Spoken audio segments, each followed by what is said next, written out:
going on, everybody? We are back, and this is the last of the day one batch that I did for the previous two decks. Secret Libram Paladin, which is doing great on ladder right now. I'll probably do another video on that.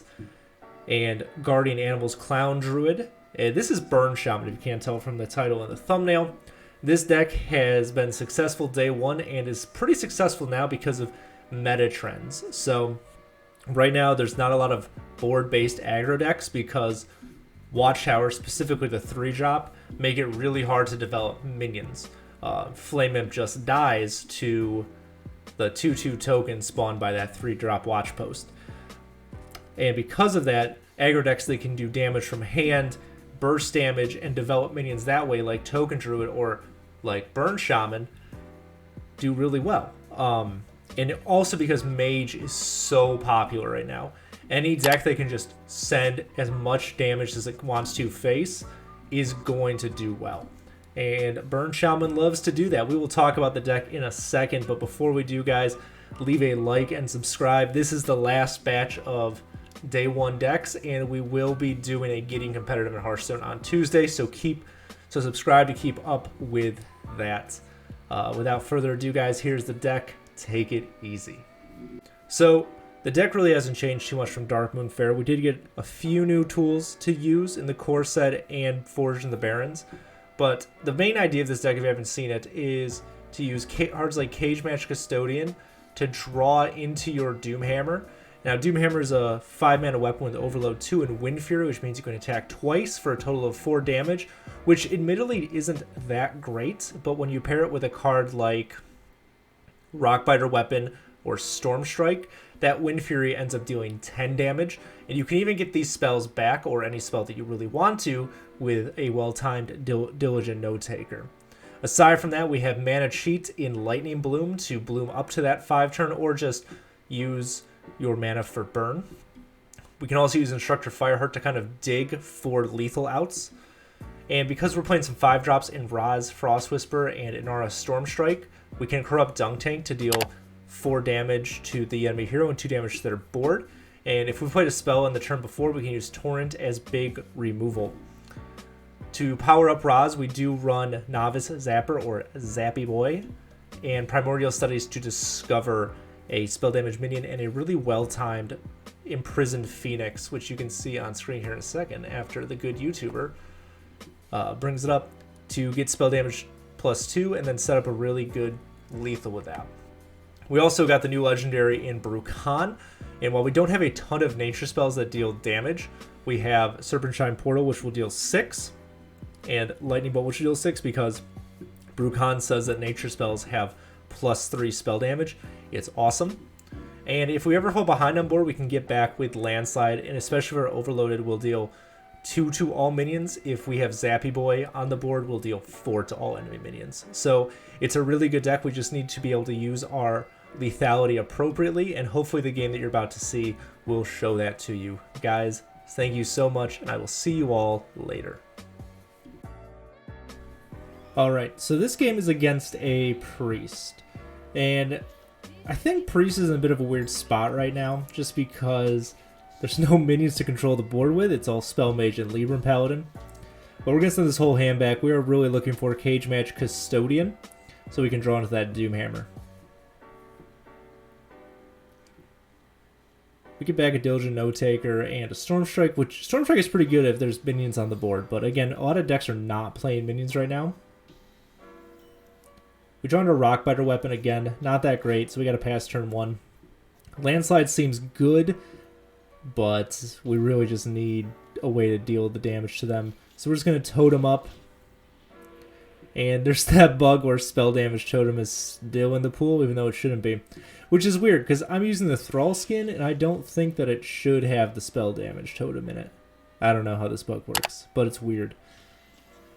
So they get the Venomous Scorpion, which we're just going to kill. I would love to 7/4 damage face, but if we did, no matter what popped out of this portal, the Scorpion would just kill it, so we do have to get rid of this minion before developing. And a 3/4 is really good. It's very well statted minion, especially because Priest does not have Shadow Word Pain right now.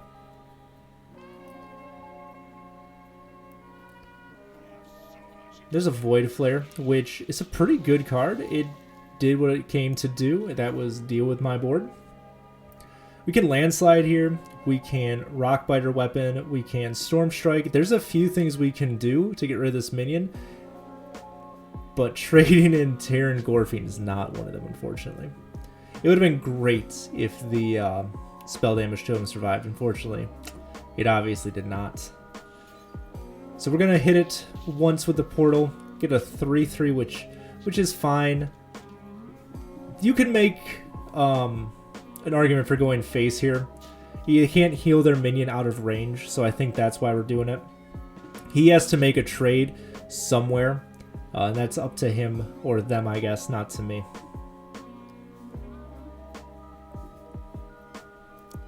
So what can we do with our mana next turn? Well, 4 mana. We could go Diligent Note Taker Rockbiter Weapon so we get it back and then still deal 3 damage. We could Storm Strike if the minion remains on board. Or we could send Dunk Tank face, which seems pretty unoptimal, to be honest. They're going to go with Condemn and then make a value trade, which is kind of rough because we do not have a ton of aggressive tools. We need that Doomhammer sooner rather than later. And we're going to get the Cage Match Custodian, which is awesome because that's going to curve perfectly into the Doomhammer. And with Bloom, we can really push a lot of damage with the Hammer and with the Rockbiter Weapon and the Storm Strike. It's just, the hand is really well set up for the weapon we're about to throw down. Second Landslide doesn't matter. This 3/4 is not a high value minion and he's not pressuring us a lot, so we can send damage face. We could coin here and use the Rockbiter Weapon. I see an argument for that, but we can also use it for late game burst, so it's, I don't think there's right or wrong. Maybe that was better, but maybe saving the coin for mana along with the Blood Bloom was better. It has been a day or two since I watched these gameplays back, so it's kind of fresh to me too. There's the Dunk Tank. Dunk Tank represents 4 damage. It's not corrupted, but again, that doesn't particularly matter. And now we can go with the Diligent Note Taker into either our Rockbiter Weapon or our Storm Strike. It doesn't really matter which one, but because there's a minion on the board, it probably makes more sense to use Storm Strike. We can utilize it now rather than maybe not utilize it later. Though we can always make a minion with Totem. So that's one thing to remember. Storm Strike will target your own totems, so be aware of that. And we just pushed 10, which seems pretty good. We have an additional... if we played both Rockbiter Weapon and the Storm Strike in one turn, it would represent 16 damage. So we are actually just about there. In fact, we're there with the coin and Dunk Tank. So, unless they Apotheosis this, which they do, but our board is not very wide, so it doesn't get the Apotheosis value. But there's a second Storm Strike, and we can use these Storm Strikes to kill off the minion. And actually, just by counting, we got 3, 6, 9 plus 2. Do we get there with 10 mana? Or are we short? Let's see if past Sam figured out the lethal puzzle, because current Sam cannot. It's been a long Easter day, so I do apologize. We're going to kill off the Samaro. That's his name, right? Blade Master. So we can't get lifesteal anymore. It looks like we probably could not. We probably needed... We needed 1 more mana than we had. But we can push 16, and pushing 16 is pretty good. And that sets up for lethal next turn with the Rockbiter Weapon and the 2 Dunk Tanks, which we will be able to play with Coin and Bloom. Even if they heal here, the 2 Dunk Tanks and the Rockbiter Weapon is lethal. So this deck just has so much burst from hand, and like we even draw into more damage. Like 1 mana, deal 3 is just amazing, and that's just going to be lethal without the Bloom. This deck is really good, guys. Hope you enjoyed the video. I will see you all later. Take it easy.